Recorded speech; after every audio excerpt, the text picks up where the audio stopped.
Dapat lang ba na bawiin ng anak ang kanilang bahay na inangkin ng di umano'y kabit ng kanyang daddy na namayapa na? Ito na nga yung aktual na pagbawi ng anak ng may-ari ng bahay na di umano'y talagang dinamihan ng kadena ng kabit na inaangkin yung bahay na yan.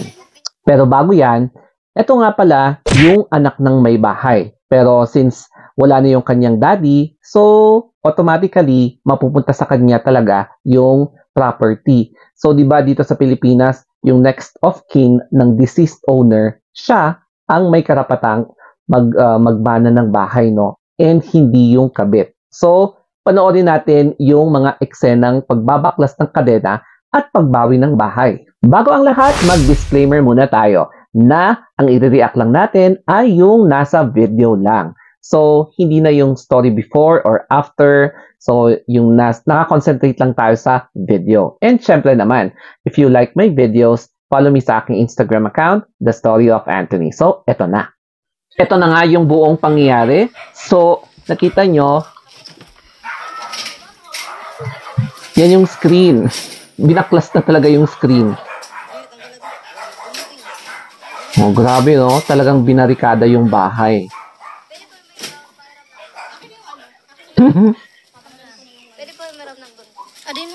Di ba wala ata yan kanina? Papakita ko yung next video.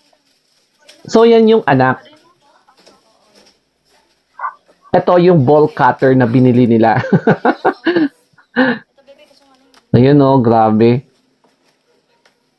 So, talagang kailangan talagang bawiin. Ang kailangan bawiin. So, ang laki ng ball cutter.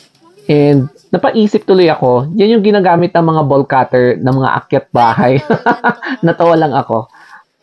Pero, syempre, karapatan nila yan eh. Kasi, she is the next of kin ng deceased owner ng property. Grabe, ang mahirap din pala, no? Gamitin ng ball cutter. Pero, bago ito, ganito ang nangyari kanina. So, ito yon. Bago mangyari ang pagbabaklas, ito naman yung kaganapan hours before. So, hapon yan. And, mapapansin nyo, merong mga, I think, court marshal or court sheriff na pumunta sa area or yung barangay staff na i-inspect yung area, no? Kasi mukhang nagkaroon ata ng permission by the court allowing yung next of kin ng namayapang owner ng house na baklasin yung mga nakakandado. Kasi nga, di ba, kapag deceased na yung owner ng isang property, ang pwedeng umangkin doon ay yung next of kin. Pwedeng anak, pwedeng legal spouse, yung dito sa Pilipinas, yung legal spouse, yung wife, no? Hindi yung mistress o kaya yung kapatid na next of kin lang talaga. So, yan ang nangyari and then nagkaroon ng konting confrontation kasi dumating yung side ng alleged mistress claiming na meron daw din silang karapatan sa bahay. Yun. So, ipagpatuloy na natin ang pagbabaklas ng bahay. So, ituloy na natin yung pagbabaklas ng bahay, no? So, dito, natanggal na nila yung chain doon sa screen door. Pero magugulat kayo sa sa next na babaklasin nila. Ayan, no? Ang daming chain. So, hindi ko alam kung bakit dinamihan talaga nila ng chain, oh. Ayan. Pahirapan talaga yung pagtanggal dyan. Grabe. Pinahirapan talaga na, alam mo yon, hindi kami mag-give up. O, di ba? Sabi ng mga alleged mistress. As if di matanggal. As if di matanggal.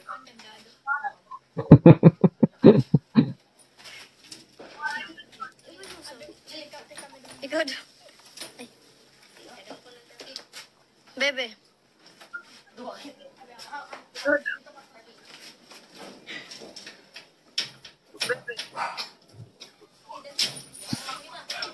Grabe, ang hirap niyan, no?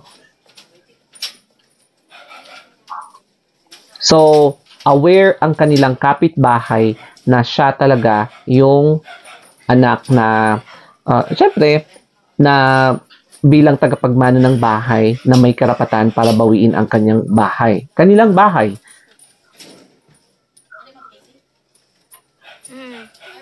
Yan sila, very good. Bali, ipa-fast forward na lang natin to, no? Kasi medyo matagal yung pagbabaklas talaga. O, di man, abre. Hello, first susi. Eto na nga, nabaklas na nila, no? So, pati yung kandado nabaklas na rin. Oh, guys. Yan. So, sa wakas, nabawi na nila, napasok na nila ang kanilang sariling bahay.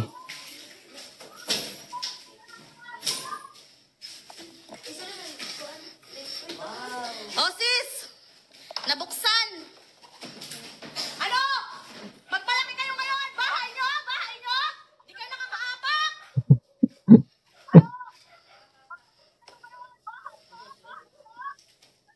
Kala nyo? Oh, extension daw yung bahay namin sa bahay nila. Nakakahiya sa kanila. Oh, walang ilaw yan, ha?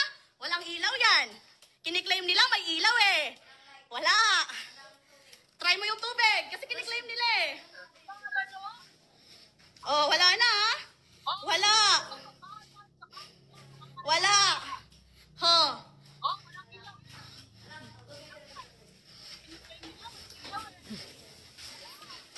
Ngayon mag-ingay yung mga magnanakaw.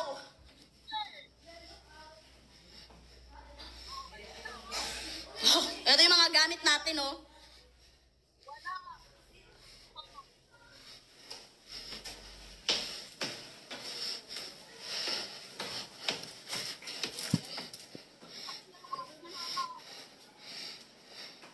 Oo, laging nandiyan si Papa. Oh, di ba? Bahay namin kami nakapasok. Ano nagawa nila? May nagawa sila? Niransak ko? Wala! Tameme, ang mga magnanakaw. Sa tutuusin, okay na rin itong bahay nila, ah.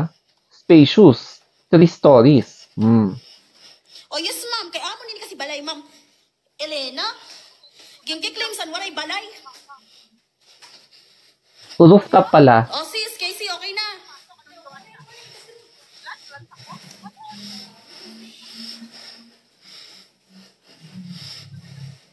Oh, di ba swerte nila kung mapasa kanila to? Oh, may kwarto, may CR ulit.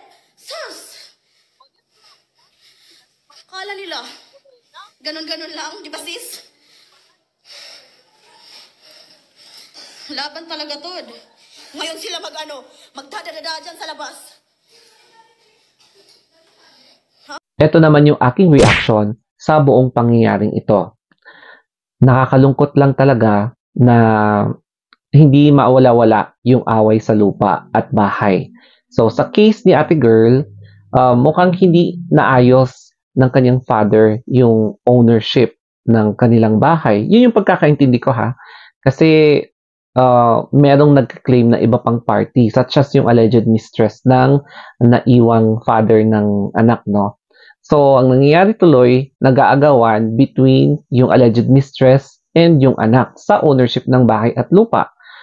Ang hirap ng ganun, no? Pero syempre, yung case dito sa Pilipinas, yung court dito sa Pilipinas, yung next of kin talaga, yung may karapatan na mag-take over sa property ng namayapa, such as anak, yung legitimate na partner or yung spouse talaga na ikinasal, or yung kapatid, kapag sila na lang talaga yung remaining na next of kin ng namayapa. And may personal experience naman, hindi talaga maaalis yung awayan ng lupa. Kasi I witnessed firsthand, nag-aaway-away sila sa harapan mo just because of that piece of land na pinag-aawayan nila.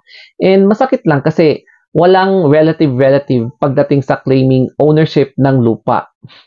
Kaya ang lesson natin for this video is, kung may time, ayusin na lang ang dapat ayusin para hindi mahirapan yung mga maiiwan, especially sa pag-claim ng ownership. Kasi hindi mo maiiwasan na merong iba pang party aside from your next of kin or relative na pwedeng mag-claim sa property na naiwan mo. Kaya, it is sad but reality bites talaga. So, I hope may natutunan kayo dito sa video and follow me for more stories like this.